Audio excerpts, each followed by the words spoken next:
Hello and welcome to the June 27th edition of Ukraine Without Hype. I am Anthony Bardway.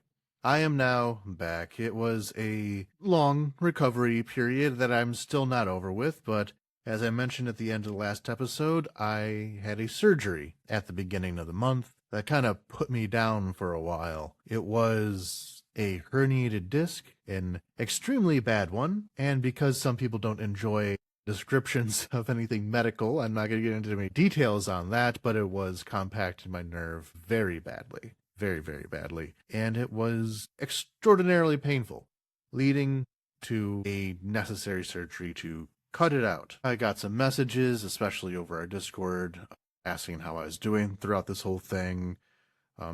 Yeah, I'm okay. After this surgery, I had to spend that day, really the entire rest of that day, not sitting upward at all, and then spending the night in the clinic itself. That night actually raised one of the major concerns that one could have about the medical system in Ukraine is that night was supposed to be, although it did not turn out to be, a major Russian attack. And in some ways, I was actually more safe in that clinic. Because had there been an attack, and because I was in a clinic with a shelter, they would have taken me to the shelter, and everything would have been fine. It probably would have been a pretty well-made shelter also, because it's a place where people do have to stay there overnight. Whereas most of the time, I do no such thing. I will maybe go to the hallway in case of a very nearby attack, but I don't really do shelters. So in that example, if I actually did go to a shelter, I would have been safer. However, I was laying down immobile in a bed, and that made it much scarier, knowing that if something had happened, I'd not be able to do anything of my own locomotion. Which really got me thinking. You know, the population of Ukraine is quite old. And just beyond people in my specific type of situation in a hospital or not being able to move or on crutches or something, there's a lot of people who have reached this stage in their life where lack of mobility has become a chronic thing, something that's just how it's going to be now. And for those people, getting up and going to shelter is a task. Extend that outward to, evacuations from the front line. The people who leave the last are the ones who don't feel like they can, mostly because of age or illness. I felt this problem of lack of mobility for only one day, and it kind of got to my head a little bit. But there are many, many people where that is just the reality with which they live. It's a feeling of helplessness that many do have to go through. But nothing happened that night. My worries were, not unfounded. The Russians were threatening, and they did attack a few days later.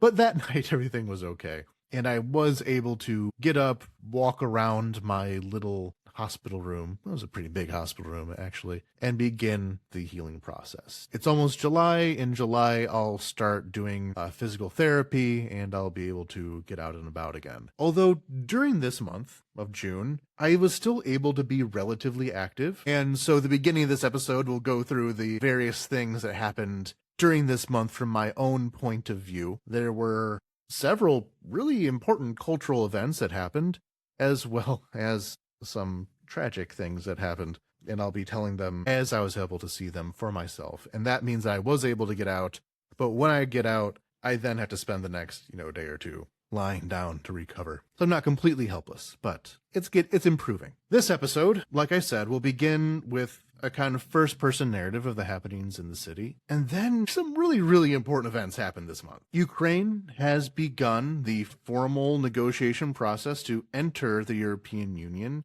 and in doing so, overcome the long-held Hungarian opposition to that. The first cluster of EU negotiations, and I'll explain what that means later, has been opened. While on the battlefield, long-range strikes have put increased pressure on the Crimean Peninsula and the Russian occupation authorities there, and have caused gas shortages throughout large parts of Russia itself. Russia itself is starting to feel some of the hurt of this war. Beyond that, there's also a set of military reforms that may or may not be effective, and when they become effective, what they may mean. The passage of Ukraine aid in the U.S. House of Representatives, and updates from Armenia and Bulgaria. This episode is initially meant to also have coverage of the controversies going on with Poland right now. After the naming of a military unit after the Ukrainian insurgent army, Polish president and many of the Polish political classes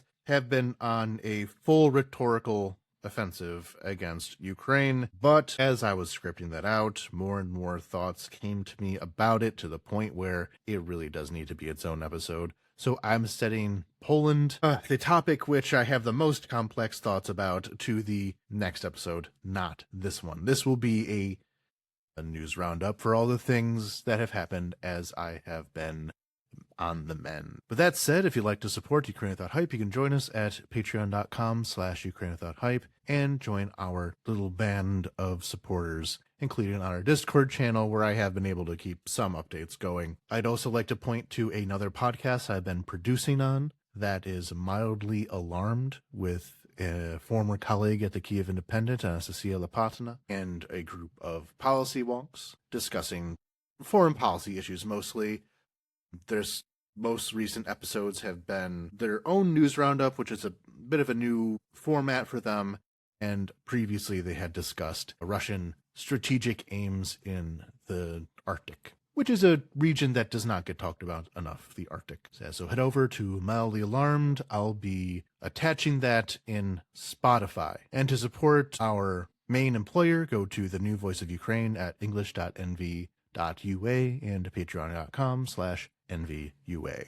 And on with the show. So what have I been up to this last month, as I have been laying down in bed about half the time? So first was the Book Arsenal. Book Arsenal is, I think, the most important cultural event of the year, and it was held the day after I was able to return home from surgery. So I was very concerned I would not be able to go at all, but I was able to take a cab over there and slowly walk around for about an hour. And that was enough. I was able to pick up a few books there. Full Scale Life by Les Bailey, Ukrainian Cities Amid the War. Scars and Seeds, Reckonings from Russia's Invasion of Ukraine by Sergei Sobko. And Call Sign Cassandra by Ohana Chorna, a diary of the war as it began back in 2014. Russian invasion, Eastern Ukraine, Ukrainian combat medics diary from 2015. The focus theme this year was To Bear Your Freedom.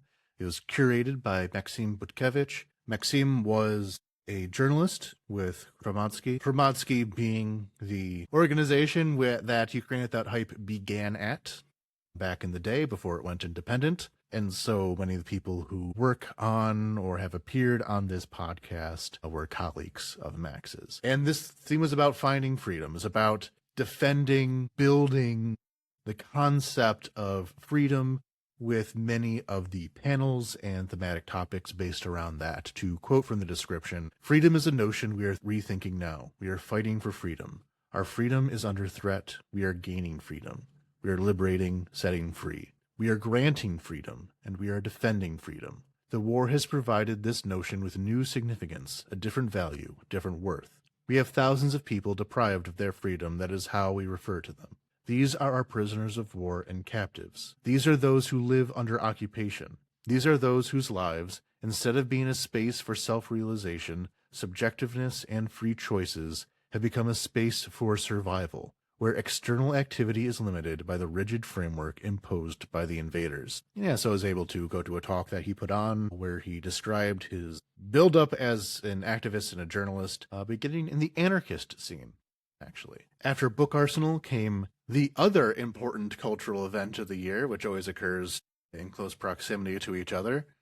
That was FanCon. Thankfully, that happened about a week after Book Arsenal. I was able to walk around for 2 hours as opposed to 1, and it's basically a Comic-Con event. This year, though, was significantly larger than last year's. The total floor space is about twice as much, it seemed, and was able to therefore make room for a few more permanent exhibitions, including professional wrestling was there. That's always fun to watch. I enjoy live professional wrestling. On TV never quite grabbed me, but live professional wrestling is fascinating. Some esport competitions with teams that I'm sure were very famous, but because I do not follow esports, I did not know. And all, the meet and greets and things you'd usually see at a Comic-Con type event. But again, limited time there. June 14th, however, definitely broke this streak of these events being fun. And that was when a Russian drone struck the Dormition Cathedral at the Kyiv-Pechursk Lavra. The Lavra is a view that I've had out my window my nearly entire time that I've been living in Ukraine.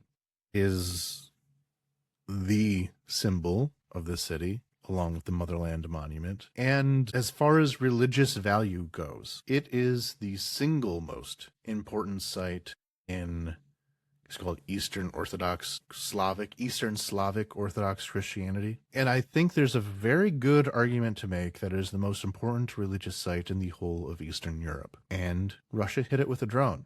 This led to a fire on the roof that was visible that night, along with an apartment building. And so the next day I was able to go there. I did not plan this outing out perfectly, but when I got there, just by happenstance, I ran into the official diplomatic tour of the site. So getting all the ambassadors in the city together, showing them the damage and telling them, here's what you need to do to stop this from happening in the future. This is the support that we need. The Indonesian ambassador wore a Vishivanka to it. That was cool to see.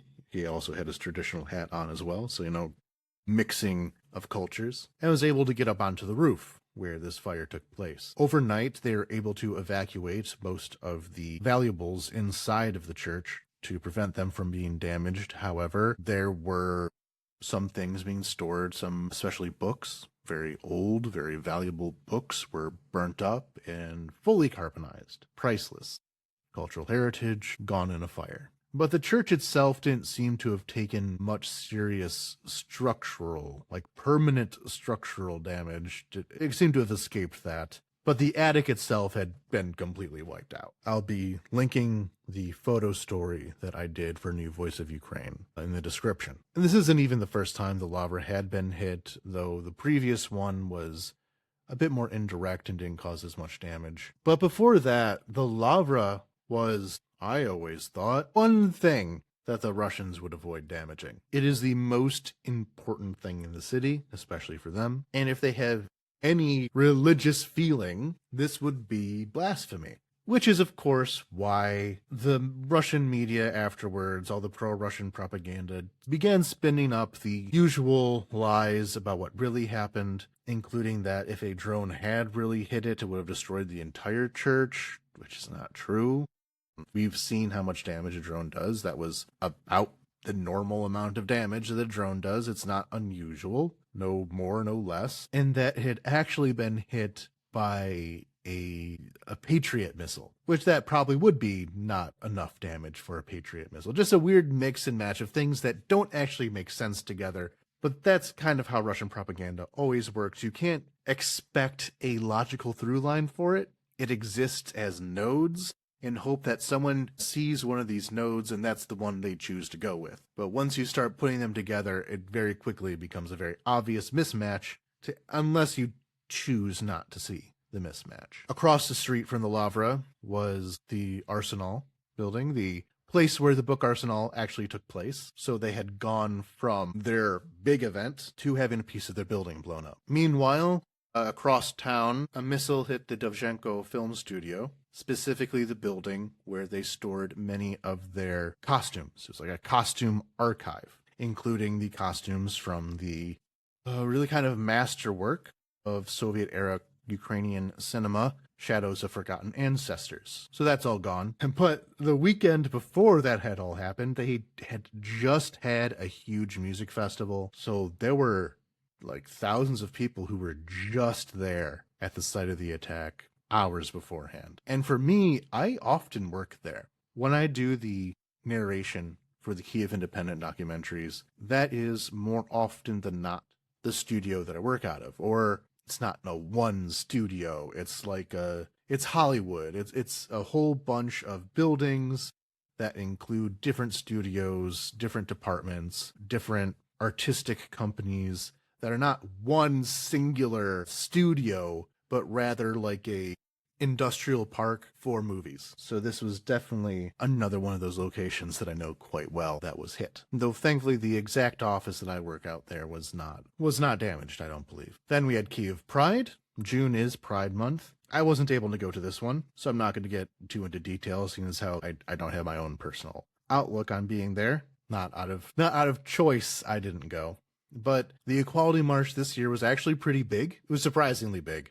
Last year, it consisted of maybe like 200 people or something, and the march was basically from one end of the street to another, over real quick. This year, however, it seemed to be going back to how it was before the war. It was a very large turnout. I think it was 5,000 people. It went down the old route by Taras Shevchenko University. It had the embassies show up to support it, which is a thing that happened, again, before the war. And it was all fenced off from the counter-protesters, and the counter-protesters were far outnumbered. So basically how it was before the war, and that's really heartwarming. I did not expect that to be the case, which is why I didn't feel so bad about missing it, because I expected it to be another, like, real small thing that was over in a breath. But I did feel a bit worse about missing out on, like, an actual pride parade that I had not seen since years. And finally, Ivana Kupala. Ivana Kupala is the midsummer festival in Ukraine. It is usually a nighttime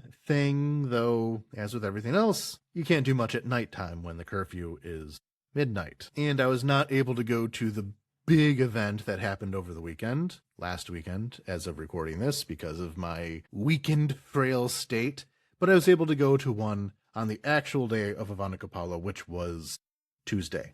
People singing traditional songs, wearing their vyshyvankas, and flower wreaths are a big part of this. In the ye olden days, the idea was that a young maiden would put her wreath into the river, and whatever young man was able to collect her wreath would be her suitor. Old-timey, floral-based matchmaking. And the couples would then jump over a fire that would give them some kind of good luck. And it was all a purification ritual involving the elements, the element of water, the element of like nature and trees and grass and things, which is the wreath, and the element of fire, all of them together, a form of spiritual cleansing, especially for these young couples. But you don't have to be a young couple to be involved. You don't have to be a dashing youth or anything like that. I was able to jump over the fire just on my own because it's a fun thing to do. And especially when jumping over the fire mostly just consists of sticking your leg out real far and not actually having to physically exert yourself. Though even that was maybe a bit too much for me,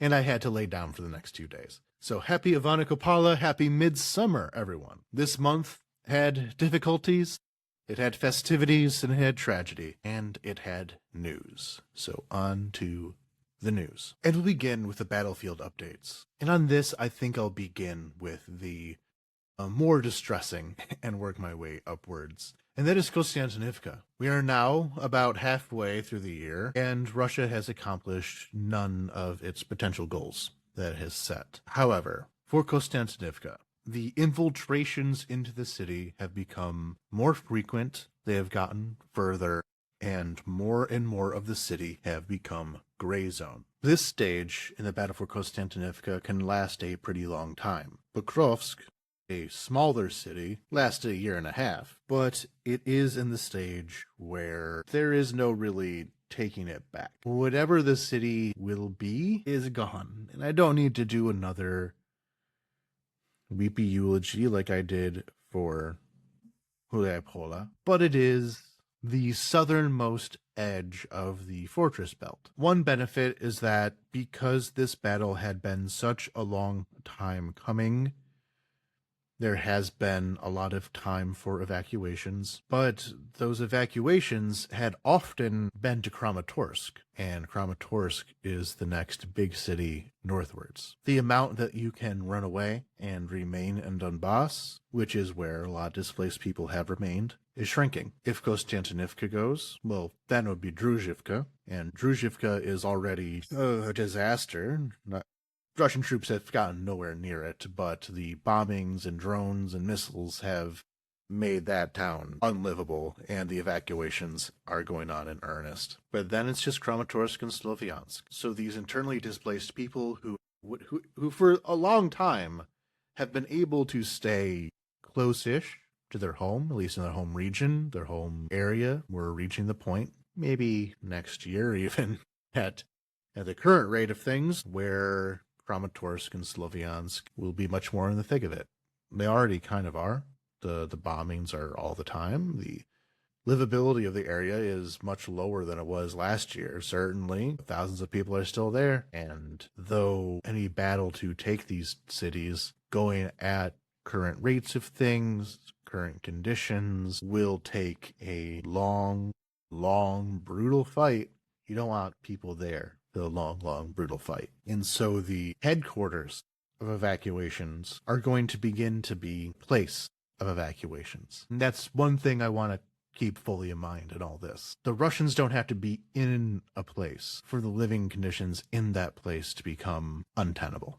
And that's going to begin to be what we're going to see, even if the battle takes a long time. So that is one thing to be concerned about. So thankfully, the rest of these battlefield updates are a bit more on the optimistic side. And I'll begin there with the Kinburn Spit. The Kinburn Spit is a little strand of beach, essentially, that's jutting out over the Dnipro Gulf. So this is the gulf that the Dnipro River and the Buch River both flow into, making historically a very strategically important site. On the mainland there, it is Ochakov. Now it's a town.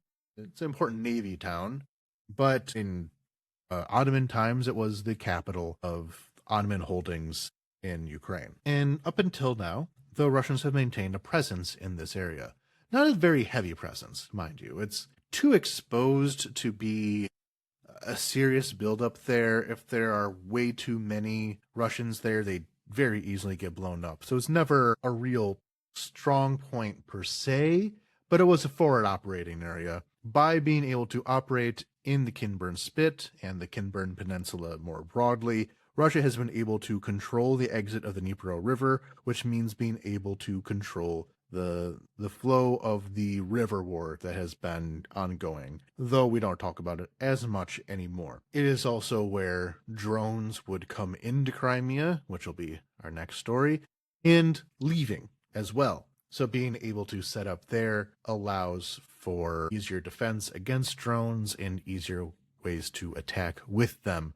With Mykolaiv being right there up the river, it's very easy to fly up to Mykolaiv from the Kinburn Peninsula. And thanks to the heavy Ukrainian attacks in this area, the Russians have been forced to vacate it. Now, Ukraine can't then move in. This would be, an amphibious operation, which would be very difficult to pull off, but it does deny Russia the use of this area. This was soon followed up by planting a flag in the town of Pokrovska, a bit deeper into the Kinburn Peninsula. This was a drone drop. It was not an amphibious operation to plant this flag.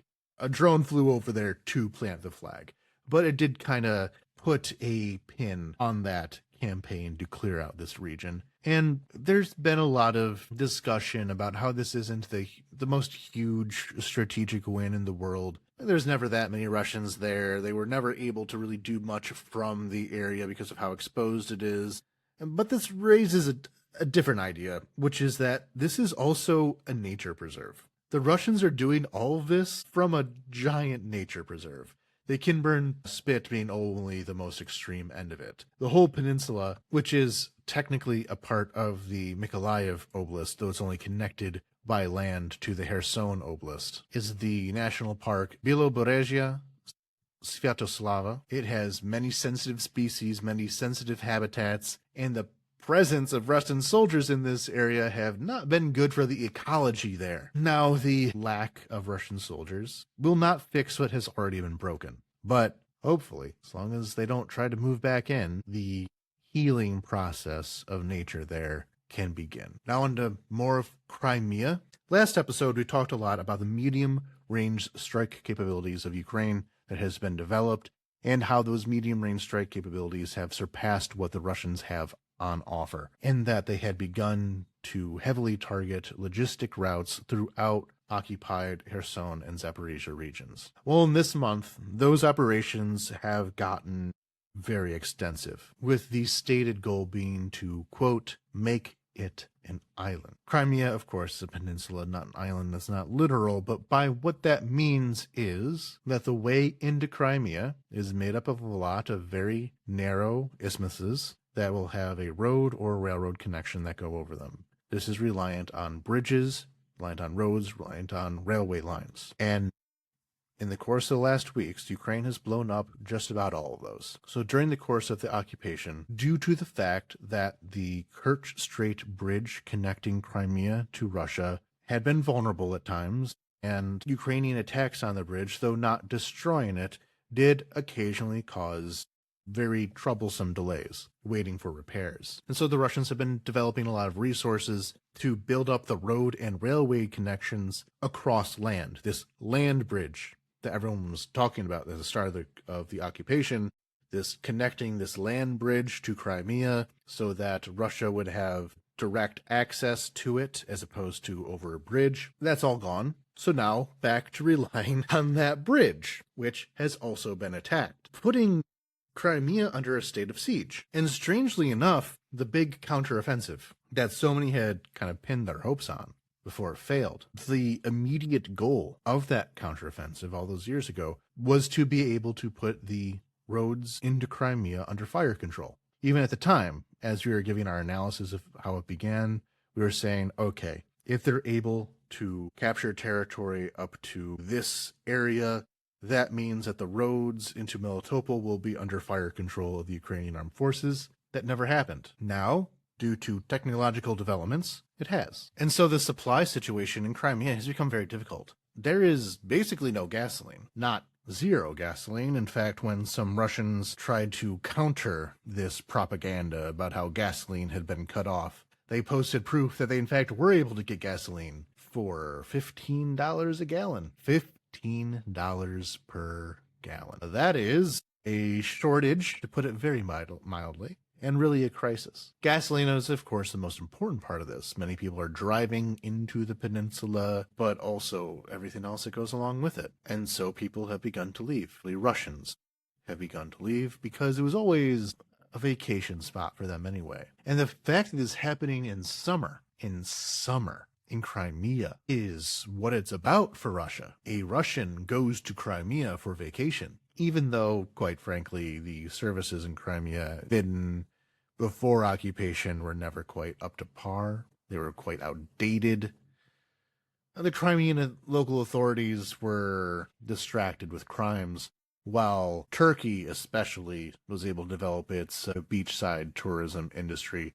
It's not that much more difficult for a Russian to get to Antalya as it is to get to Crimea, and they'll probably have a better experience in Antalya, but it's still a part of what it means to be Russian, to go to summer camp in Crimea. And that's a really important thing to keep in mind, is that for everything that people have been saying about the religious attachment to Crimea, the historical, this has always been Russian land, it's not about any of that. It's about because when they were 14 years old, they went to a summer camp in Crimea, which is where they had their first kiss, and now they're old and don't have feelings anymore. How many of the world's problems really come down to old and unfortunately increasingly young men relying on nostalgia for things that they can never have back because they're not teenagers anymore. This is not a harmless feeling. It really is why Russians wanted Crimea, and why Russians considered Crimea to be important, is this summer vacation season. Now, this has led to a lot of over-optimism, we can say, in the pro-Ukraine space, about, okay, now we're going to go back and we're finally going to take Crimea.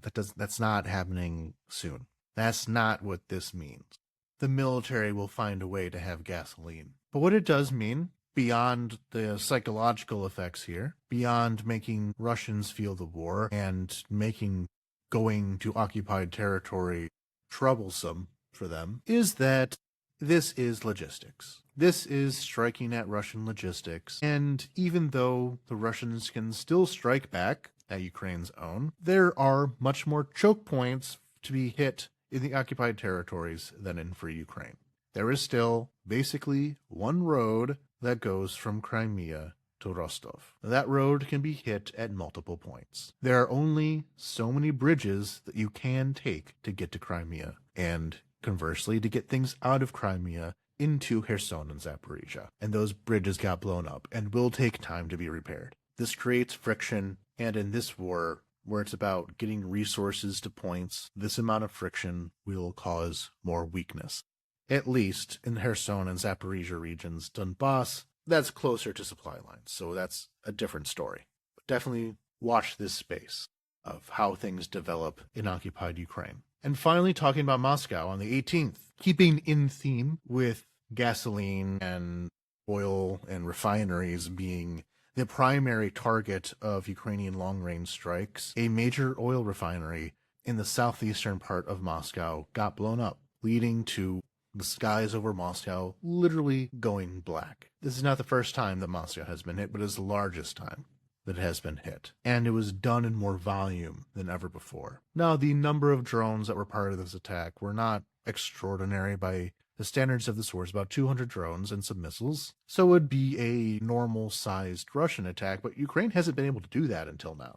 This long-range war has been so one-sided for so long that it is now approaching the level of parity. It could be huge. And the Russian air defense does not seem to be as effective pound for pound. Now, attacking deeper into Moscow will probably still be a problem. Moscow is prioritizing protecting the inner ring of the city, and this was very much on the most outward part of what can still be Moscow. Being able to rain down hellfire on Red Square, this does not imply that. But as with any city, a lot of the industrial infrastructure is towards the outskirts where the people aren't. And that's now all on the menu. And that is all for our battlefield updates. Again, very little in the form of big movements or shifts in the front lines, except for the gradually deteriorating situation in Konstantinivka, and the story is all in these long-range and mid-range attacks that are becoming more and more effective. Last episode when we talked about Belarus, it was mostly in the context of the attempted détente being made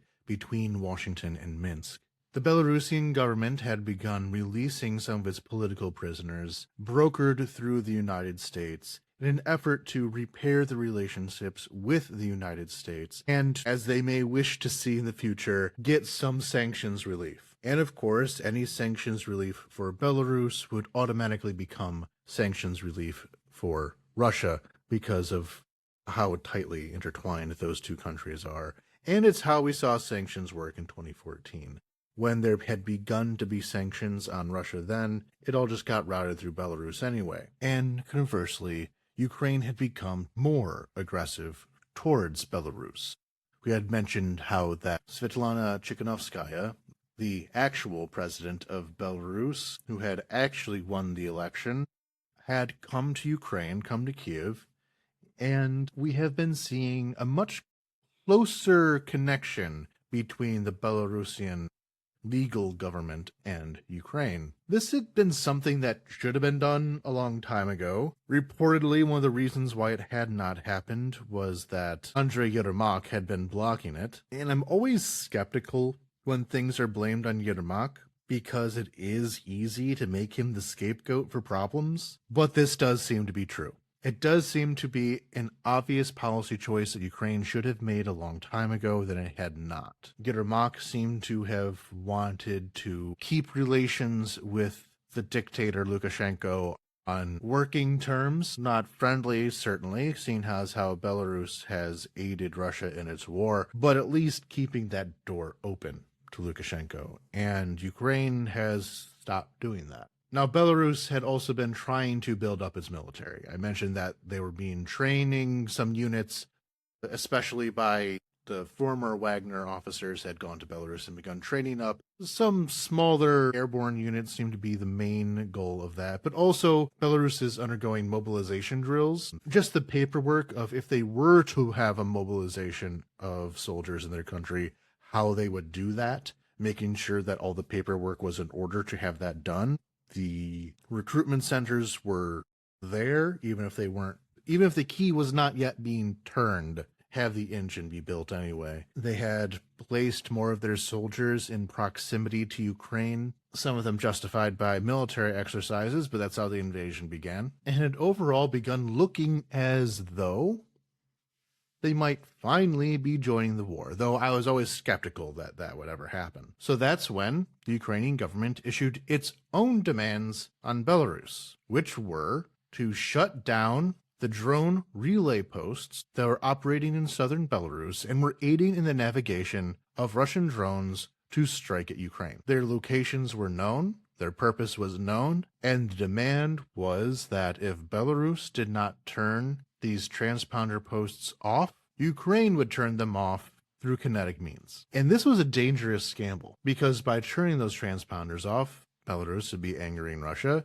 So are they more afraid of what Russia could do to force Belarus into compliance, or were they more afraid of a potential Ukrainian attack? And it turned out that they were more afraid of the potential Ukrainian attack because those transponders were turned off. Ukraine won. It made a demand. It made a ultimatum, and Lukashenko listened. Now, part of this is that Belarus is still trying to get that sanctions relief, and that by playing along with Ukrainian demands, they could keep their diplomatic road to America open. And I'm still very concerned about that. I kind of don't want Lukashenko to look reasonable. I don't want America to have a reason to continue on this path. I want that to not happen. But it still says something that an ultimatum was given and listened to, and those transponders are off. And, of course, all in the context of Ukraine become closer and closer to anti-Lukashenko forces in Belarus and what can be done with them.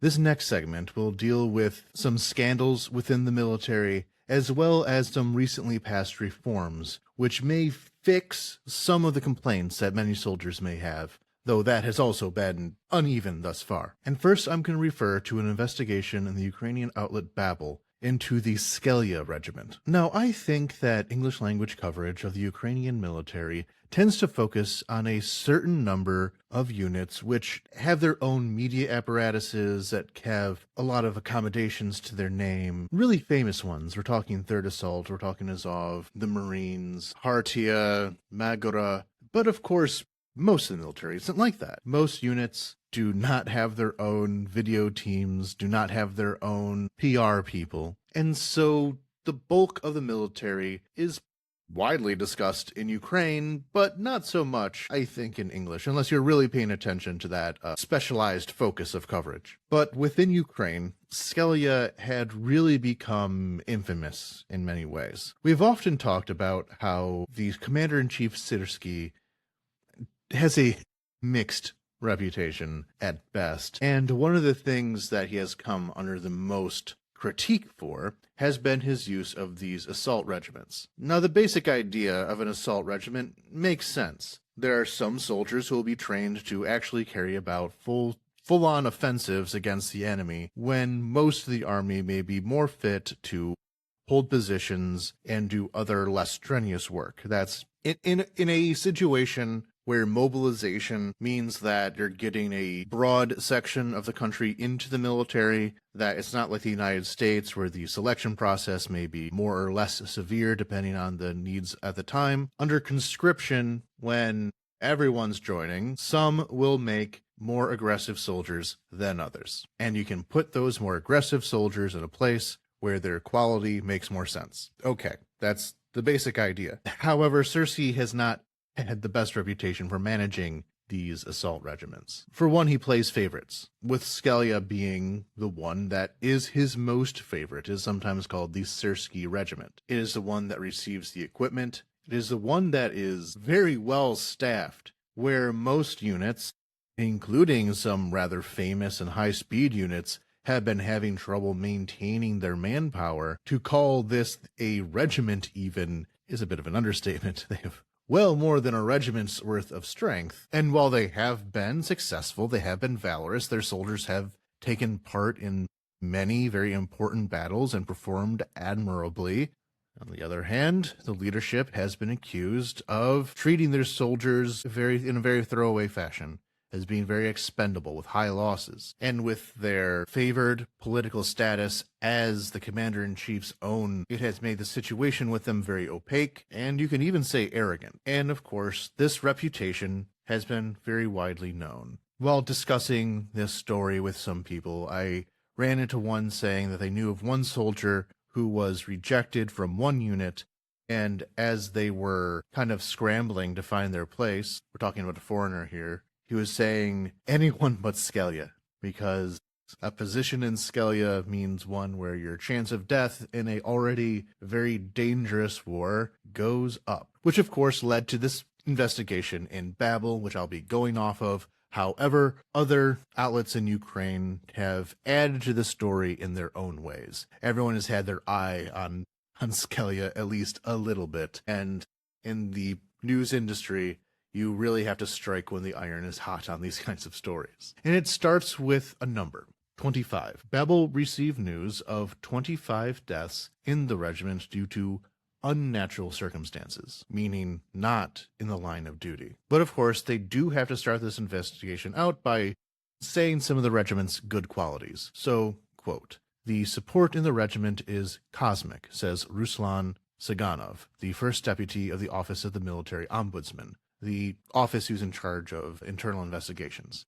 "Some of the soldiers we interviewed also praised the regiment. I was sick for 2 weeks, but the military training was really good," said a soldier from Skelya, who has dozens of combat missions on his account on conditions of anonymity. These are combat instructors, guys who have been in the fighting. They understand what they are talking about. 10 soldiers from Skelya received the title of Hero of Ukraine. Another feature of the unit is that it is large. The regiment does not specify how large it is. They simply say that, as they call it, up to 13,000 soldiers, so it is. This is all one positive and quite real side of the unit. But there is another. It starts with the chicken coop. This chicken coop is the nickname for a temporary barracks used for newly mobilized soldiers before they are divided up between the battalions of the regiment. And it is in here where one of the main topics of this investigation begins to show its more inhumane side, and that involves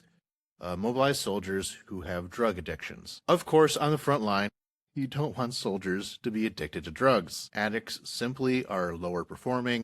They have other dependencies, and you can't have someone who is manning a trench during an assault who is jonesing for whatever drug of choice they may have. That much is obvious. Everyone has to deal with that in one way or another. However, Skelya has decided that their way of fixing this problem is to just beat people until they're not addicted to drugs anymore, leading to the main theme here, heavy abuse within this unit. Physical hazing is common, abuse is common, even to people who have their drug addiction under control. Methadone is something that is legal and fully accepted for use in Ukraine. Methadone being synthetic opioid that can be used as a replacement for opiate drugs that can be handled at low doses just to stop the body from going into the often very severe, painful, and destructive side effects of withdrawal. And it's something you can do in Ukraine, and in previous stories was something you cannot do in Russia, meaning that the methadone treatment patients in Crimea, when the Russians came in and their treatment was made illegal, a lot of them simply died. It is an important treatment to have. Often people who are on methadone are considered not fit for conscription. Often people who have drug addictions are considered not fit for conscription. However, that's another side story here, in that often they are cleared for service anyway. There's a manpower shortage. Decisions have to be made in that regard. And to make an example of some of these abuses, focus on the story of Alexander Semenov, among others, but for the purpose of just this segment, I'll be telling the story of Alexander Semenov. There are others. I'll be linking the story. I highly suggest reading it. So yes, Alexander Semenov, the same man who came to the Kropnitsky hospital all beaten up in January 2026, also did not refuse to serve. According to his mother, he twice applied for military service himself, in 2022 and 2024. Quote, "I personally waited for him at the TCC, collecting his things for him. Sasha loved cars, had a knack for fast driving, so he wanted to get involved in the evacuation of the wounded. Semenov was not taken into the army. He was unfit because he was on replacement maintenance therapy, methadone. But in 2026, for some reason, the VLK recognized him as fit, and on January 10th, Semenov was taken to Skelya. And on January 23rd, he came to the hospital in his native Kropnitsky, all beaten up, and said the following: They beat you up, tie you to a quad bike, and start dragging you along the ground until you're crushed. Sasha escaped from the rock, with a group of mobilized soldiers as they were being transported from one training center to the other location, Skelya meaning the Rock. The video filmed by the hospital doctors shows that he had several deep wounds on his head, dirty and beaten arms and legs, and a cut on his palms and lower back. I filmed him, and then I went to the office to cry. Tatiana Gorenko, the head of the Substitution Maintenance Therapy Department, told Babel. Alexander is her patient. According to the doctor, 160 people were taken to Skelya over the winter. Often they were grabbed right from the hospital corridor. When Sasha arrived at the hospital beaten, he listed the people who, in his memory, committed suicide there. Skipa Maxim, he hung himself from the bulletproof vest. Then I personally removed the cord. The boy climbed into the toilet tank and strangled himself. Then 2 people, the first shooting range, each took a bullet and shot themselves in the head. In short, in 4 days, 9 people committed suicide. His words, which remained off-screen, were recounted to Babel by a doctor. I never thought I could shit myself. They beat me like that. In addition to the wounds on his head and the mangled body, witnesses saw broken fingers on his hands and traces of handcuffs on his wrists. On February 27th, Sasha died in the hospital. The official cause of death was pneumonia. The police did not conduct an investigation. But I have a military friend who came on rotation in the spring after Sasha's funeral. He said, "What are you talking about? We with Skelya broke out of the encirclement together, made a breakthrough. Such guys are cool. But not all of them are like that," recalls Sasha's mother. The woman is in a bad emotional state. For her own reasons, she refused to tell everything she knows. The only thing she said was, each life taken could have been useful in different ways. Someone cleans toilets, someone harvests potatoes, someone drives a car, repairs something, someone kills at least one of these creeps. It's very painful to lose a child, but it's one thing if they're sick, if they're killed in the war, and it's quite another if they've been brought to a fatal state. It's very scary. The regiment only informed Babel in writing that Alexander Semenov went to the AWOL, essentially, during the transfer from the training ground to the medical company. Questions about beatings and tying to ATVs were ignored there. After the suicides in the Rock, which Sasha voiced, they wrote as follows. The statements about mass suicides were checked by the police. It turns out that these events were collected from all units over 6 months. The events were documented and appropriately formalized. In most cases, the suicides were instructors, guards, and experienced soldiers. How a recruit who spent 2 weeks in isolation at the Rock collected events from all units over 6 months, the editorial office cannot explain. The suicide of Maxim Skipa, mentioned in the video by Semenov, was confirmed to Babel by the regiment. They reported that no signs of violent death were found in him. Babel found witnesses who were mobilized together with Maxim Skipa. He says that Maxim was beaten by the Skelya servicemen while he was still in the CCC. They beat his ribs, his face was blue, purple. They were laughing at him and saying, "Blue-eyed, oh, crawl, crawl, crawl, he can't walk, blue-eyed." The witness recalls their words. Maxim was beaten because during a search he was found hidden methadone on him. According to the witnesses, this happened at night while we're waiting for other mobilized people in the CCC building. In fact, according to the witness, the Skelya servicemen themselves went out with the police and detained people on the street. In the premises of the CCC, the witnesses say, they got drunk on cognac and started beating the men. And then they ordered other recruits to spar with the same beaten people. I pretended to hit, but I couldn't hit. I swung, and at the end, I lightly touched, says the interlocutor of Babel. Maxim Skipa, according to him, continued to be mocked at the training ground. He could barely walk. We helped him put on and take off his armor, because if he didn't put it on, they would beat him. One morning, the recruits woke up and saw that Maxim had hanged himself. In general, Andrei Soret does not deny the cases of violence in the regiment do occur, but he assures that this is not a system. Quote, "Is there a problem that people who need to perform tasks and achieve fulfillment of the task from someone who does not want it use some unstatutory methods? Well, of course it exists. It is everywhere. Are we fighting? Yes, of course. That is, no one has ever given anyone such a task. A beating of Skeld doesn't always require a good person," says a former instructor with combat experience. He knows of cases when people in rear positions were bullied because of Starlink malfunctions or errors in paperwork. They broke ribs, he says, just in front of everyone in a meeting. A military man saw dogs being set on mobilized people. According to him, both the instructors and the training ground guards were bullied. And it goes on. It's a very long article. Again, I'm linking it, but I'll cut off there. So I know plenty of people in the military, both foreigners and Ukrainians, and foreigners in both foreigner main units and mixed in with Ukrainian units. I know people in the elite, and I know people in the less elite. This is not normal behavior. This is not just a thing that happens everywhere, as these Skelya officials are saying. It is a systematic problem within this unit, drawn in large part from their position as Sirski's Praetorian Guard. And it's a type of behavior that is the ultimate example of what people call the little Soviet army. And the little Soviet army cannot beat the big Soviet army. After these investigations were published, the commander of Skelya, Lieutenant Colonel Yuri Hakavi, was suspended from duty, hopefully in preparation of further investigations by both journalists and the military ombudsman. The other half of this story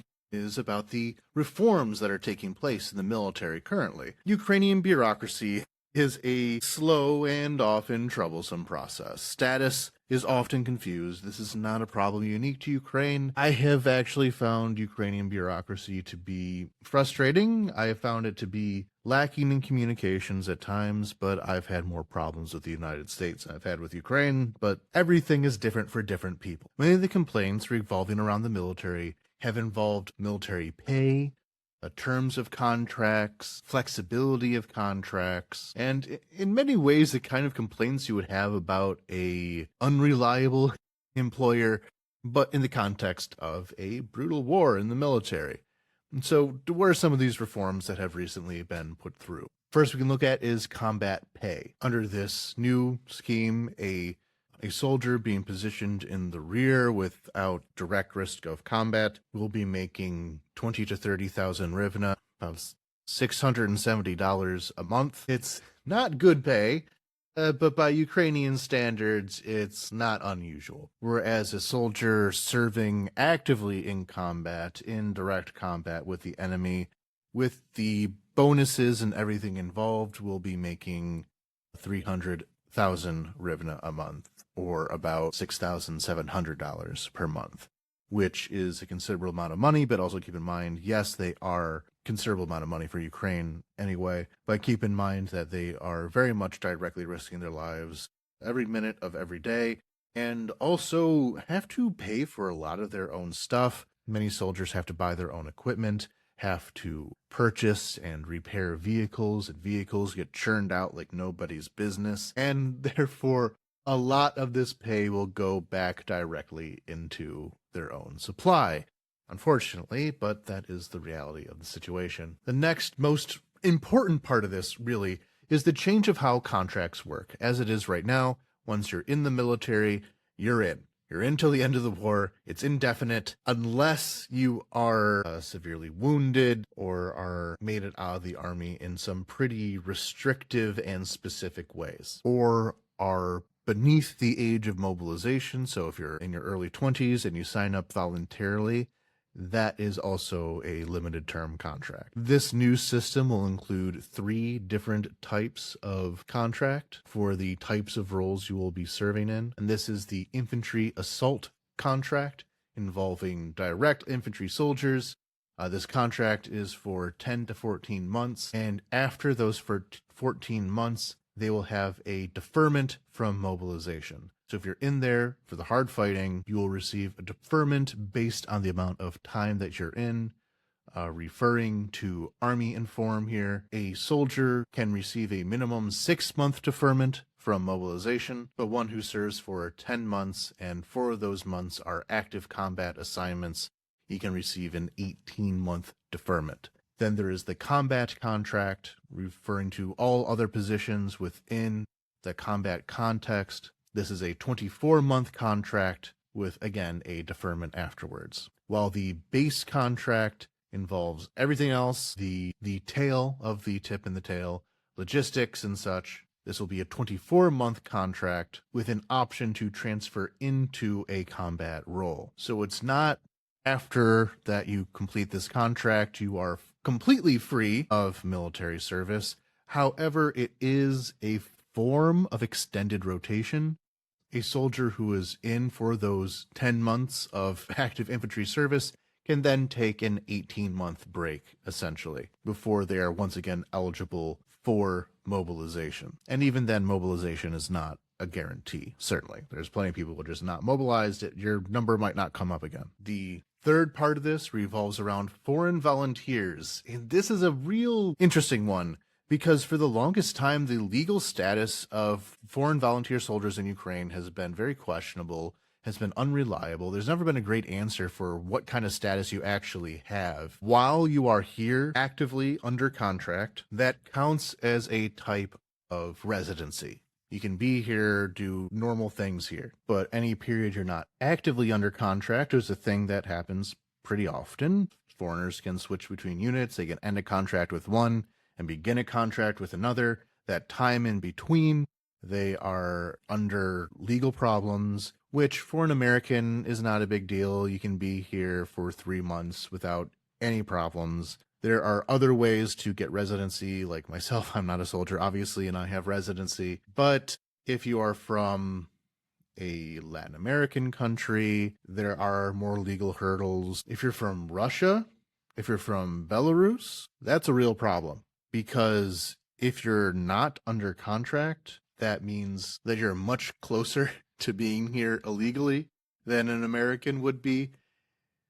And if you're a Russian, that's a serious problem. Now, military units could then vouch for you, sign you up, or whatever, but in the meantime, you will have legal problems. An earlier reform from early May simplified this residency procedure, and there have been other improvements as time has gone on. There's been a bits and pieces way to improve this kind of situation. But this reform in particular, as opposed to the one in May, has to do more with recruitment. The government wants to recruit a lot more foreign volunteers. And to do so, they would like to have more of expanded recruitment system. Right now, it all comes down to the unit. If a unit is recruiting volunteers, whether that be either as a regular part of the unit or through a specific foreigner battalion, that is all done internally. It is not the army overall that handles that. Is the individual unit that the foreigner is trying to join. The goal here is to expand this system. They mentioned private recruiting companies, organizations with a specific task of doing this recruitment rather than it being very ad hoc into something much more systematic. Though from what I hear in the recruiting system, part of that problem there also lies on the supply side. It's not always going to be a matter of what you can do with the people who show up, but also the people who show up. At the beginning of the war, there was much more interest. Now that recruiting pool has slimmed somewhat. And then there are some other real quality of life reforms going on as well. There should be a simplified procedure for the ability to change units you are in. If you are in a bad unit, you should have the ability to switch to a better one. There is a larger window before being considered AWOL. So if you leave your unit and come back, there'll be more of a grace period for that. This is one of the real questions regarding the stories of kind of mass desertion. There has been the issue of desertion. Sure, listen to our last story of one reason why people would want to desert. But a significant portion of the desertions were really people either taking like an informal break, essentially, and then coming back and being accepted back like nothing would happen a lot of the time. In fact, some commanders kind of preferred it this way. If someone was formally applying for leave, that's paperwork, that's something they don't want to deal with. If you say, yeah, sure, you go to this town, you can go to Zaporizhia or something for 3 days and come back, that could formally be considered a desertion, even though in reality it was just a under-the-table leave. This will allow for more breathing room on that before there can be legal consequences. Or also, regarding switching units, that's one reason why people desert. They'll desert from one unit to then go join another unit. And therefore, by having a more allowable and easier system to change between units, that will also cut down on the issue of desertion as well. And then some issues with just personnel management, HR are in there as well. Overall, this system has been welcome. A lot of these changes are things that soldiers have been asking for. They're things I've been hearing about for years. We need this, we need that, and it's now kind of in this package. There is better quality of life in the military now with these changes than before. However, with any change of any government policy anywhere in the world, but including in Ukraine, where policies tend to not be written too well, as one of my running complaints is, yes, there are still problems. And for that, I can turn to an article in the Kyiv Independent, quote, "The long-awaited military reform falls short as troops express continued frustration," by Katerina Hadonova. One of these is that to get the benefits of these new types of contracts, it kind of begins at the signing of the contract. Meaning that a soldier who has been in for years, since the beginning of the full-scale invasion, from before the full-scale invasion, they were fighting in trenches in Donbass. Since 2014, they can be in all that time. None of that actually counts as time towards the contract. Someone who is just now joining the service will get the same exact terms as somebody who has been utterly exhausted by the fight. And that's not fair, and could use adjustment. Someone who has been in that long should get time served. However, this obviously raises a problem that if everyone who has been in this whole time will get their, extended leave right now, it'll be a serious problem. According to Defense Minister Fedorov, as quoted in this article, "We can't release everyone who's been fighting since 2022 at once, or the front line will simply collapse. They're the backbone of our army and are shouldering the war effort, but they should not be left trapped in the system." That's obviously a problem. If you let all these experienced soldiers go because they are now suddenly eligible for 6 months, 18 months of being away from service, you lose all your experienced frontline troops, even if it is unfair to them. Another complaint brought up in this article is a lot of the combat pay system is based on digital logs of where an individual soldier is based, and oftentimes those digital logs do not exist. Paper records, sure, but a lot of that is not digitized. And now if you're asking individual units to digitize all these paper records, that is one, a huge administrative burden to be placed on these combat units, and therefore people who had been in these combat positions will miss out on these pay bumps if that is what it relies on. The other issue is that these pay bumps are concerned primarily with direct combat soldiers, while those behind the lines will still receive a substantially less generous pay package. And there are a lot of people serving behind the lines, including some of the electronic warfare units, air defense units, that will still languish a bit. And those people often have the same monetary burdens that combat soldiers do. They still have to pay for a lot of their own stuff. Being a soldier can be expensive. So if you see these collections for military units, of course, make sure that it's a legitimate fundraiser. They could really use the help. And these pay bumps don't exactly cover all that. And there's also just the way that this has been passed. This is not a actual package of laws that went through the parliament, which would carry much more weight, be much more permanent. But within the ministry, the defense ministry and the government and the cabinet, that makes it more of a decree. And decrees are not as trusted as action. So beyond that, I also heard back from a soldier, a couple actually, but we'll be going through a friend of the show, Dima. Normally I wouldn't say names, but he posted on Twitter, so it's public, it's under his real name. I'm not blowing up his spot, trying to get undue attention from the military or anything on him. So I'll just read out what specifically he said about it, because it is quite reflective of some of the other feedback I got. So yes, much of the feedback I have seen on these reforms have been positive, we need it, etc. But here are some buts. An order came not to sign contracts and to wait for clarifications. The soldiers are disappointed that the payments won't change.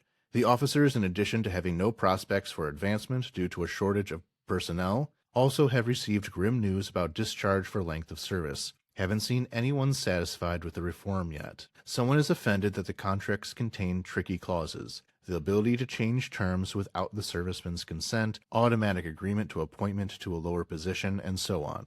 Company commanders don't understand why radical increases in payments are promised only to brigade commanders. Personally, I don't understand why reformers consider officers the foundation of the army, whom they cannot be let go, while at the same time not promoting any improvements for the majority of them, instead creating additional obstacles for changes in profile, transfers to other units, or structures. All this is extremely demotivating and burdens me with additional sad thoughts. I am not ready to spit on the reform, but based on the available data, it really does look like populism. Civilians get pretty good starting conditions, while the military mostly just promises. Despite all the words and motives of the reformers, it turns out that the people who agreed to give their lives for the survival of the nation 4 years ago are less valuable to the state than those who, to this day, have only been concerned with securing deferments or hiding away. I understand that under our circumstances, the state can only choose between bad and even worse, and such decisions, of course, are not betrayal.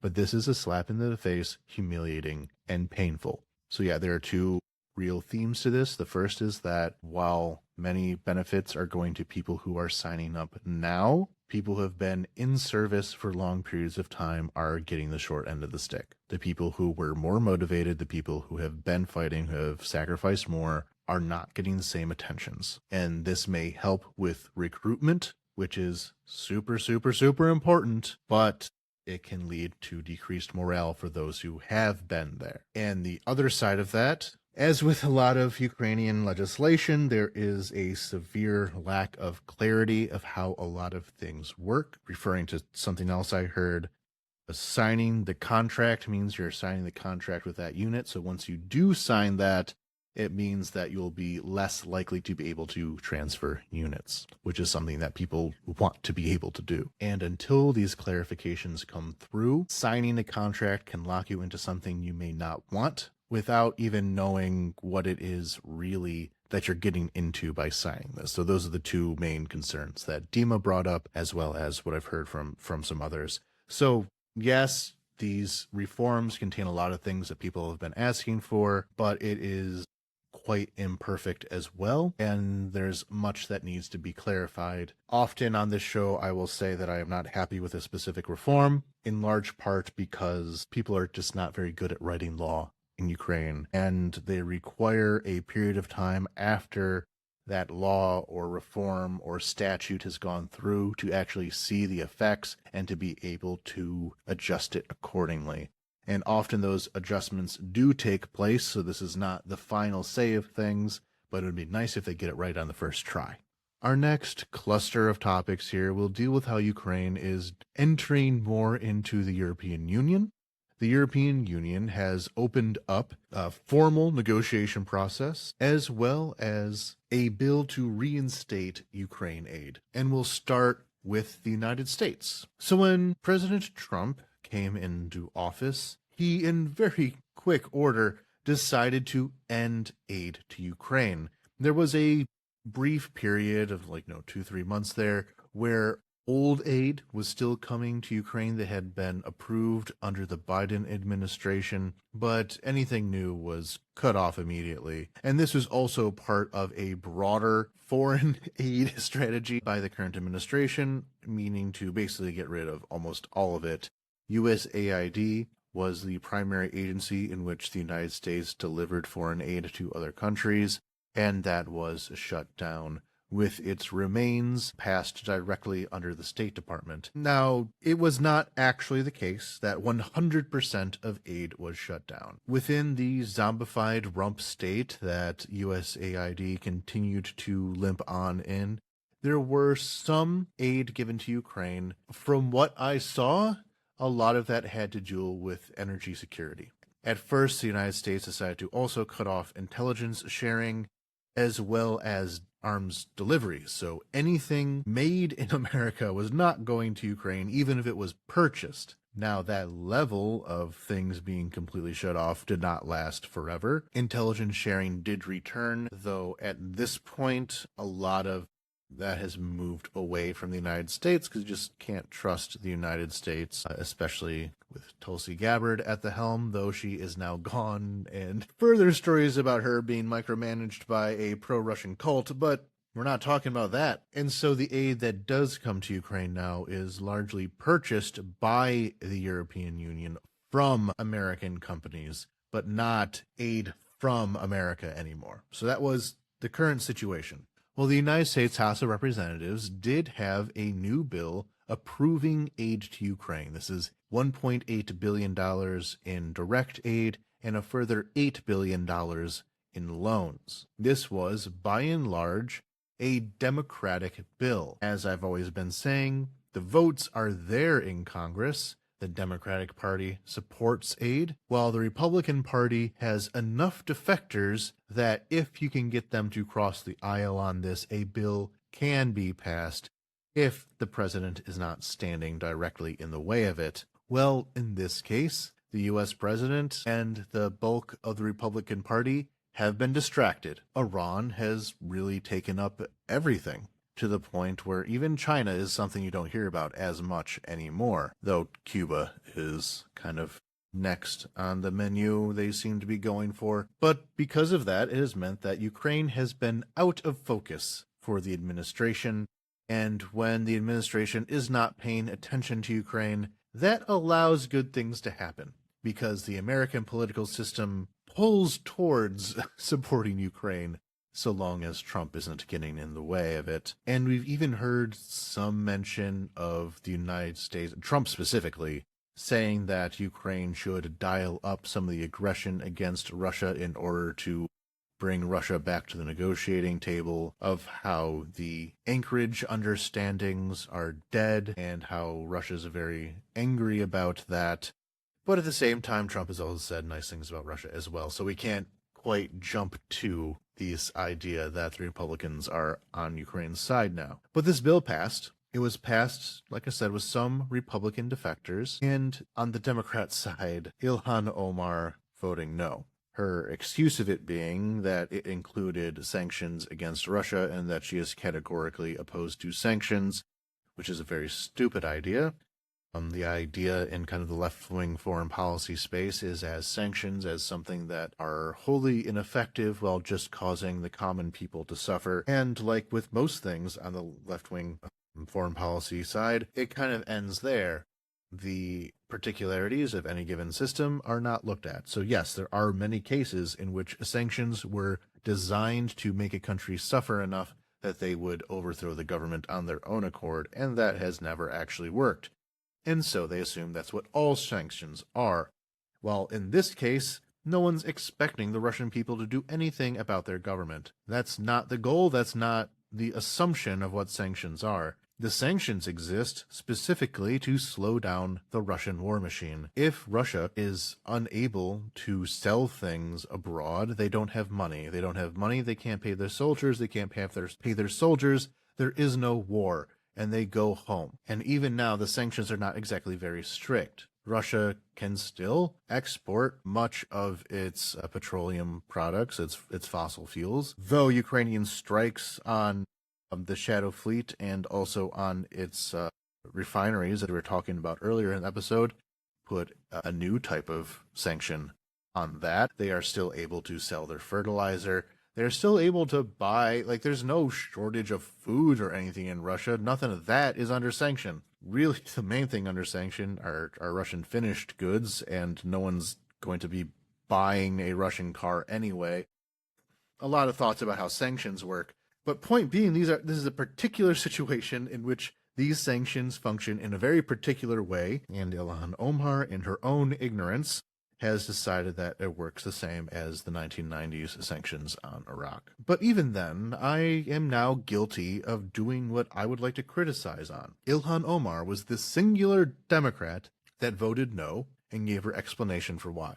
The rest of the progressive wing of the Democratic Party voted yes. Rashida Tlaib, yes. AOC, yes. Everyone there besides Omar, yes. But because of this one singular person, it led to the usual nonsense about, oh, the left and the right are the same thing on Ukraine. The Democrats and the Republicans, look how bad Biden was. Yes, Biden was bad on Ukraine, but there is a very particular difference here. And because Omar voted no, voted against her party, suddenly it becomes, well, this is why I support the moderate Republicans. No, the Republicans, with a small number of exceptions, like a dozen exceptions, voted against aid. This is a very clear distinction between the two parties. Ilhan Omar was unusual in voting no. That handful of Republicans were unusual in voting yes. The rest of the party voted no. There is no balance here. There is no equity. There is no both sides. That's nonsense. You're making excuses. But moving on from that, it still has to pass the Senate, though historically the Senate has been a bit more friendly to Ukraine, and then it will go in front of the president. And who knows what the political situation will be by the time it reaches Donald Trump's desk. As things are right now, if that bill is put on his desk today, I think he'll probably sign. If things have changed by the time he gets it, and by the end of the summer maybe, who knows where he'll be. Meanwhile, across the pond, Ukraine entered a new step towards the European Union, and I say that very deliberately, a new step. President Zelensky had previously said that he expected Ukraine to enter the European Union in 2027. That was always ridiculous. It should never have been said. It created false hope, and it was a mental anchor that now everything will be compared against. So anything that slows down EU ascension by next year will be seen as some huge struggle, unforeseen, when really it's a long process. But what happened was that Hungary, with the new government under Peter Magyar, has dropped its veto over Ukraine entering into formal negotiations to join the EU. It had already been a candidate, but after receiving its candidacy, Ukraine was given some steps to take in order to enter the negotiations to join the EU. There are many steps to this, and in fact, I would like to do a later episode that gets a bit more granular about where Ukraine is, some of the legislation that needs to be passed. However, that is an entire episode that should be on its own, but I will be giving the briefer overview now.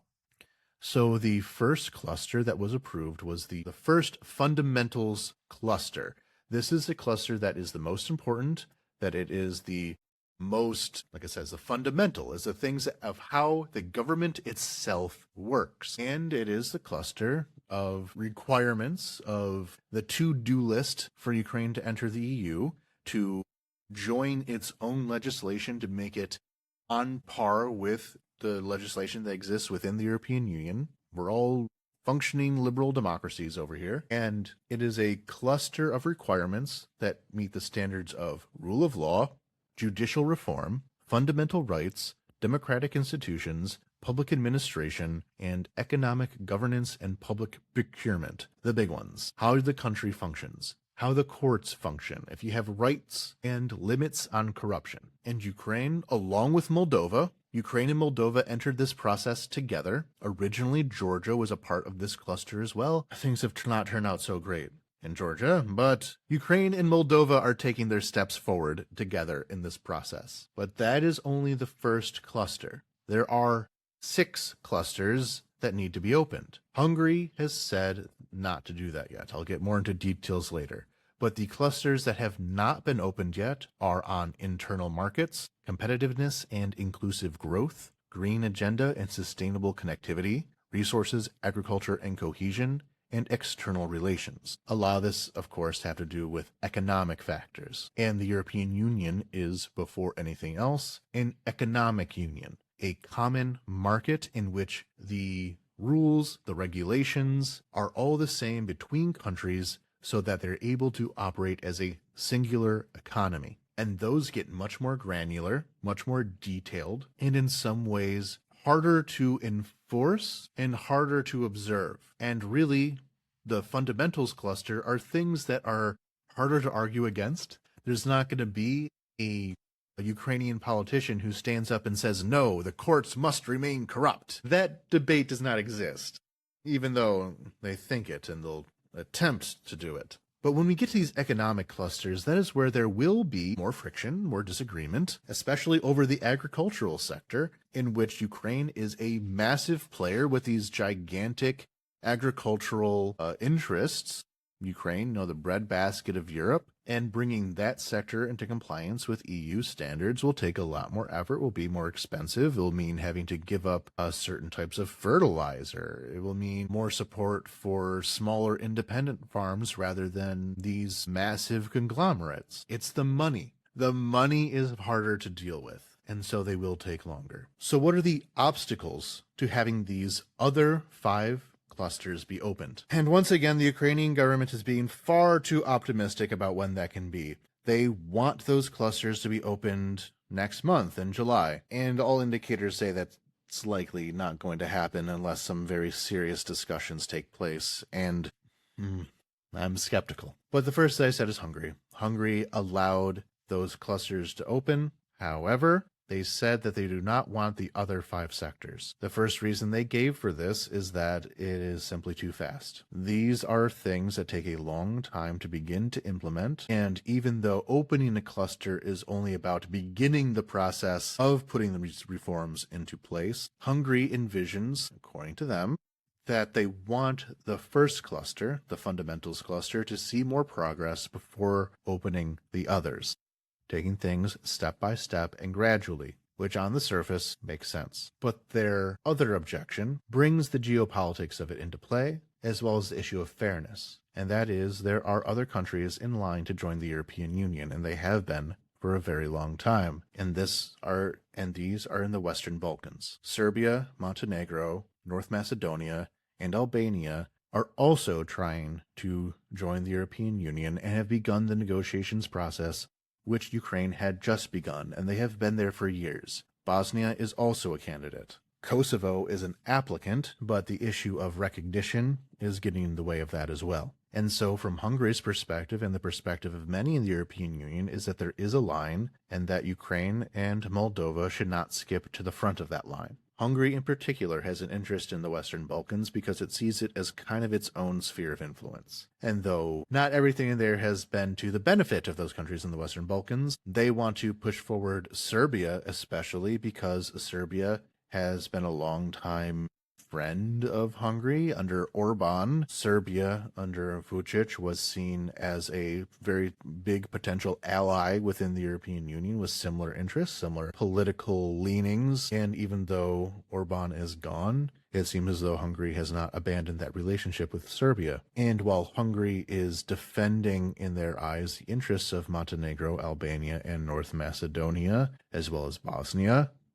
although they are in different phases of this, Hungary has also gotten in the way of those countries joining the EU. So under Orban, to the interests of Serbia, they have tried to undermine especially Montenegro. So now they're going to pretend to be the defender of these countries rather than the obstacle. And as for the time system, yes, they have all been there for a long time. So it's not just a matter of who's in line, it's also an issue of how long this process is envisioned to take, and for them it's been much longer than a year, which Zelensky had been asking for. However, there is a flip side to this. Ukraine will give the argument that as the defender of European interests, it should have a fast track into the EU. Ukrainians right now are the only people who are bleeding and dying for the idea of, the liberal democratic European world, as well as foreign volunteers from other countries under the flag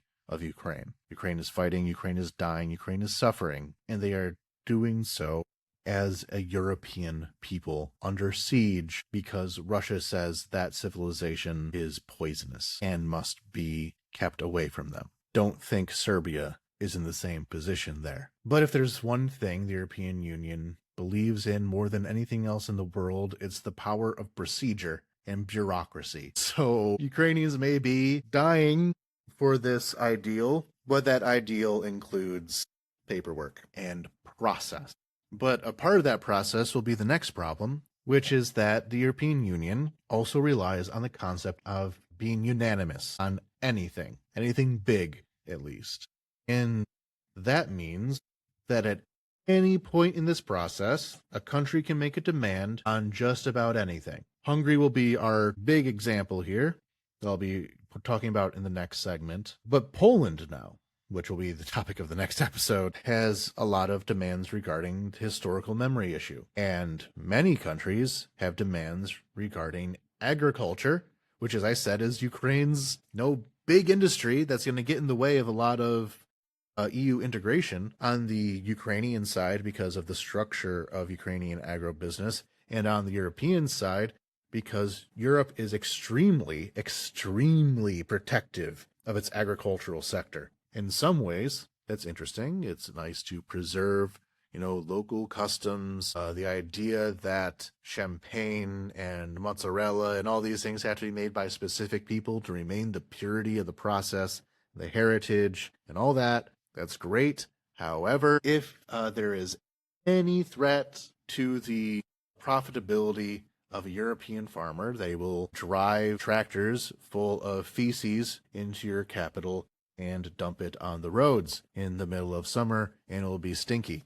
That was not rhetorical, by the way. When it came to the Ukraine-EU Association Agreement, which allowed for Schengen zone travel and increased trade with Europe, the people who were the last hurdle to accepting it wasn't Orban, it wasn't anyone like that, it was the Dutch agricultural sector, because they did not want to face competition from the Ukrainian agri-products. And really, Ukraine, at the moment, barely does business in Europe as far as agriculture is concerned. Most Ukrainian agricultural exports go to Africa, Asia, and currently are not in direct competition. But to be part of the common market with Dutch farmers, with French farmers, with Polish farmers, that means the price of food could go down from increased availability. And while you and I may hear the price of food went down, that's fantastic. When a farmer hears that,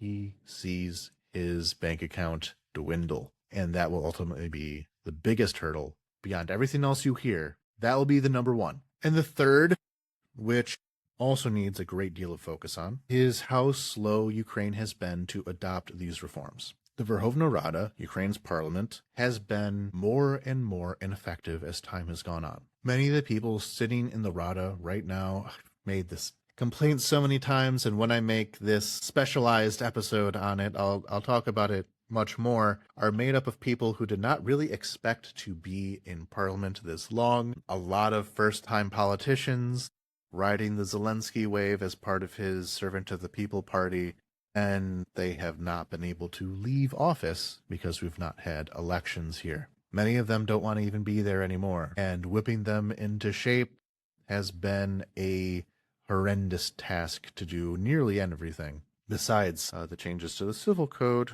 which will be a part of that Rada episode as well, because it all flows together. And because of that, a lot of these reforms that have been requested of Ukraine haven't even had votes. They haven't even had the number of people necessary to vote on them. One I heard more recently involved some environmental thing involving rivers that I'll have to look into more detail on. But that was a part of, if you're in the EU, you treat your rivers right. Here's the law to do things with rivers correctly. And it never happened. And that happened with a lot of these things. Ukraine was given, the minimal checklist to begin EU negotiations, and that happened.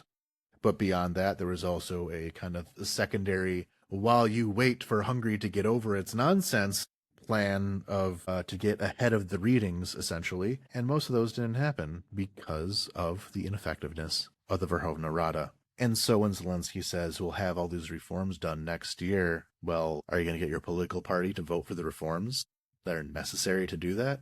Because right now they're not, and with the civil changes to the civil code, they're going backwards. Accession to the EU is a bureaucratic, often boring process involving a lot of changes that no one will even hear of. That's what EU politics are, the minutiae, and Parliament is unequipped to do that right now. So it's not only the external problems, it's also the internal issues. Which brings us to why Hungary decided to give up on its veto. Yes, Peter Magyar is more accommodating than Orban. This is obviously not perfect. As we just explained, he is blocking the other sections for reasons that may be more or less legitimate, depending on your perspective. I think he is still being obstinate. However, the official reason why Orban was given in order to block Ukrainian EU ascension was that Ukraine did not respect the national rights of the Hungarian minority. As I've explained in the other episodes have covered Hungary, these rights would have been easily negotiated, as we saw by the fact that Romanians, the Romanian community in Ukraine, was able to get a significant carve-out for its particular national rights. Meanwhile, while the original version of the Ukrainian language laws have always been problematic, to say the least, because of the aforementioned problem with them being terrible at writing laws and being required to fix them later, in later developments, many of the laws regarding promotion of Ukrainian language had carve-outs for languages of EU countries. As relevant in Ukraine, that meant Hungarian and Romanian. But the demands by the Orban government were essentially to allow a broad degree of autonomy in the portion of Zakarpattia that was populated with Hungarian-speaking villages, by allowing them to conduct all of their education in the Hungarian language up through university, to receive government services in Hungarian, and to overall have a significant amount of political independence in this region, which, when you're a state like Ukraine that is going through significant problems of regions under arms against the central government, supported by Russia, of course, not of their own volition. When someone starts talking about regional autonomy and regional independence and the protection of minorities being oppressed by the Ukrainian majority, that sent up a lot of red flags. And really, there's the simple fact that of the demands that Hungary was making, it would have really isolated the Hungarian community away from Ukraine as a whole, of essentially never being required to learn Ukrainian, of being able to have this life in an entirely self-segregated community where everything is happening within like half-hour drive of each other. These are not people who grow up feeling particularly Ukrainian, of being able to move to Kyiv for work or anything like that. And so Ukraine was rejecting the maximalist demands being made by Orban. Now, formally, the new government with Magyar has issued a lot of the similar demands, but did so in a more accommodating way. And this is something that he really advertised, saying that it took Orban years and he failed to get these rights protected for the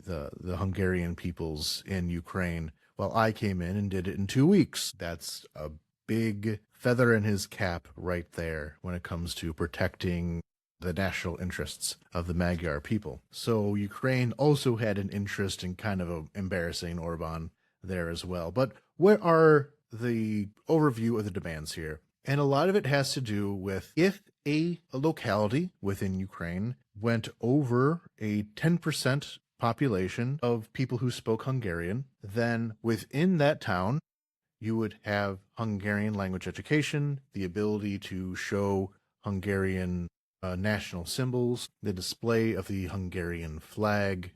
I mean, you can do all these individually, but they mean like at a school or something. In that the municipal activities and the political activities in these communities, such as pamphlets, ballots, government information materials, they would also be provided in Hungarian. Many of these things are standard EU minority rights. And like in the EU, a lot of these will come down to there being a kind of microeconomy in these areas for people working specifically in the field of that minority's interest.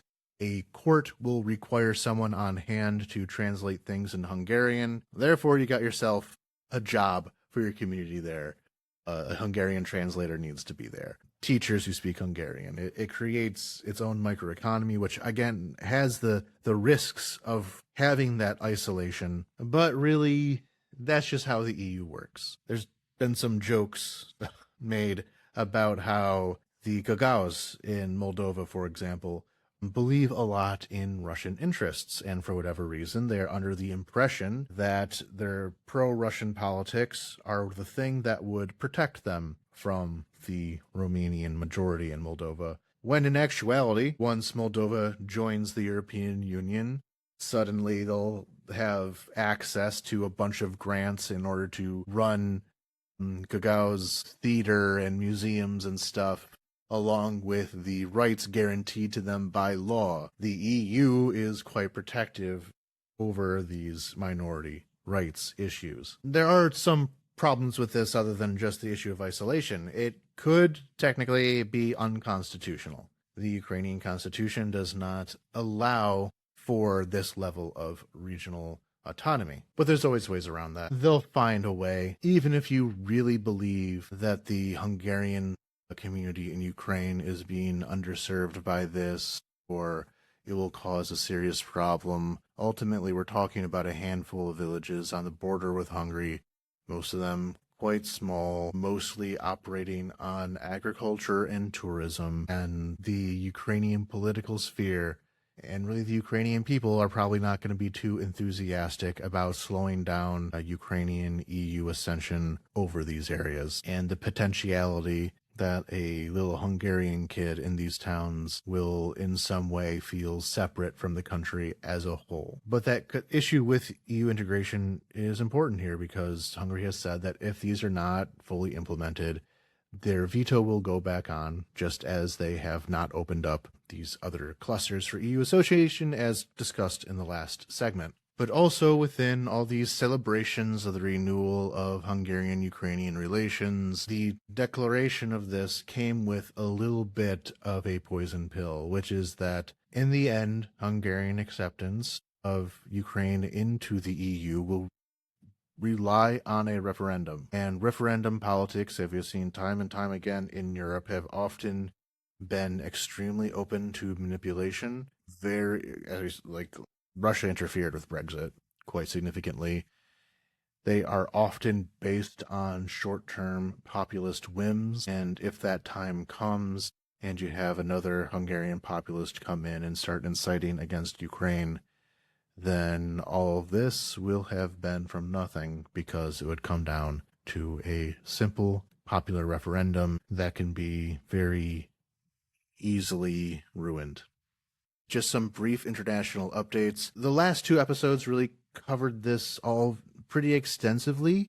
None of this is new, so I'm not going to give it the full segment or anything, but they do have some updates to them that do require some mention. In Armenia, the Armenian election passed with an easy victory for Nikol Pashinyan. There was, of course, heavy interference from Russia, with Armenia being, during this time, one of the largest targets of Russian propaganda and Russian political pressure, but ultimately Pashinyan's political opponents were a bunch of scummy mafiosi, so he kind of was able to ride that home. Though concerns about his personal consolidation of power do remain, and there have been some concerns I've been hearing in the South Caucasus that he could be the next Saakashvili, who was able to do some important pro-European, pro-Western turns and reforms, but ultimately Saakashvili's personal interest in power undid him, and with his fall,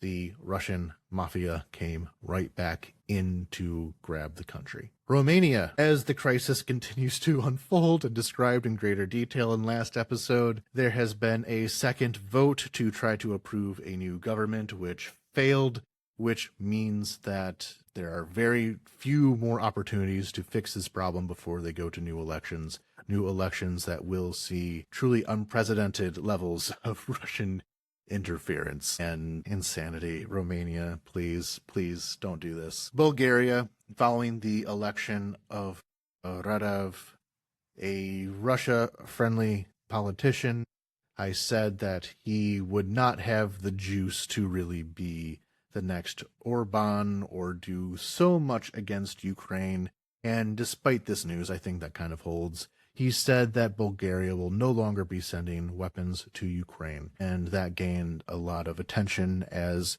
oh no, here's another one of Ukraine's neighbors, so in this case a nautical neighbor, turning on Ukraine and favoring the Russians. But really, this doesn't really mean much. Bulgaria had already given away most of its stockpiles to Ukraine.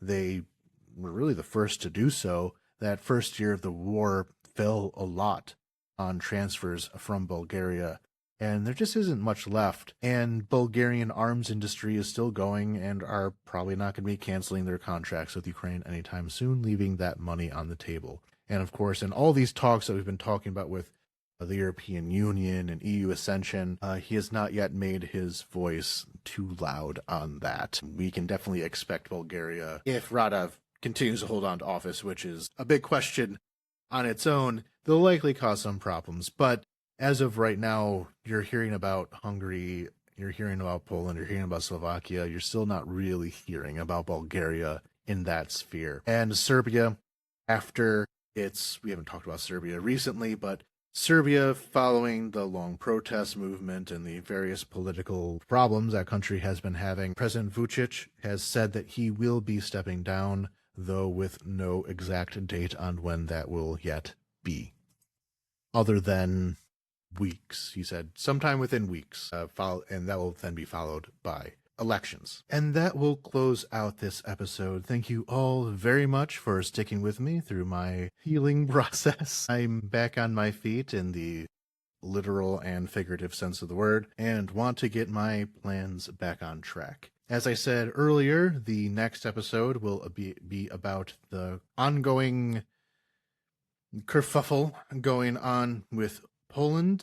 So if you would like to support these ideas being rolled out in the future, you can go to patreon.com/UkraineWithoutHype and join our list of subscribers and join our Discord channel in the future.